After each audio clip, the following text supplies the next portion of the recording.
এটা কিন্তু রিয়েলাইজেশন হয়েছে কিনা আপনারা যে আপনাদের ভাই মোবাইলগুলো বন্ধ করে রাখেন।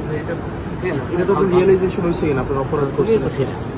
আমরা তো ছিলাম বলতে স্যার, আমরা তো আপনারা অপরাধ করছেন যে ছাত্রলীগ নির্যাতন নিপীড়ন করছে, আপনারা এগুলার ইন্ধন দিচ্ছেন, এগুলা নিয়ে স্যার আপনার অনুতপ্ত কিনা স্যার? তোমার এই কথাগুলো একটু কেমন নাচ না? কেমন না স্যার, তুমিও তো আমাদের মধ্যে ছিলে। না, আমি আপনাদের মধ্যে ছিলাম না, আমি আপনাদের বিরোধিতা করছি স্যার। না, আমি আপনার বিরোধিতা করছি। আপনি আমার জঙ্গি ট্যাগ দিয়েছিলেন ওই ইয়াতে রেজিস্টার বিল্ডিং এ, আপনি বলছিলেন আমি জঙ্গি। তুমি জঙ্গি? আপনি আমি এটা বলছিলেন স্যার। এবং না স্যার, বিশ্ববিদ্যালয় স্যার আপনাকে সাক্ষী রেখে ছাত্রলীগ নির্যাতন নিপীড়ন করছে, তখন আপনারা কিছুই বলেন না।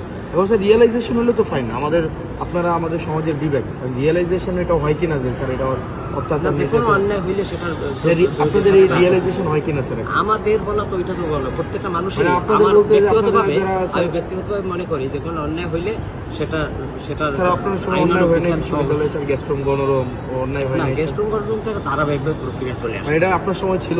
না, আমার সময় ছিল, কিন্তু আমার কিন্তু উদ্যোগগুলো আমারই নেওয়া ছিল। তো জানেন স্যার নিরসনের না হাসনাত, এটাও তুমি স্বীকার করবে হিসাবে আপনাদের লেখা পড়ার তারপরে হচ্ছে ক্লাসের মধ্যে এই জিনিসগুলো আসা উচিত, রিফ্লেকশন হওয়া উচিত। এটাও তুমি স্বীকার করবা যে পদক্ষেপগুলো সেগুলো কিন্তু আমি নিয়েছিলাম, এটাও না ওই অর্থে না স্যার, আপনারা সবসময় ডিনাই করছেন। কোন অর্থে সেটা ভিন্ন, কিন্তু শুরুটা কিন্তু আমিই করেছিলাম। নির্যাতন নিপীড়ন তোমরা সহযোগিতা করছিলাম।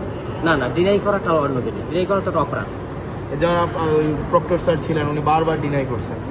না, ডিনাই ইতিহাস সবাইকে ভালো থাকবে, তোমাদের শুভকামনা।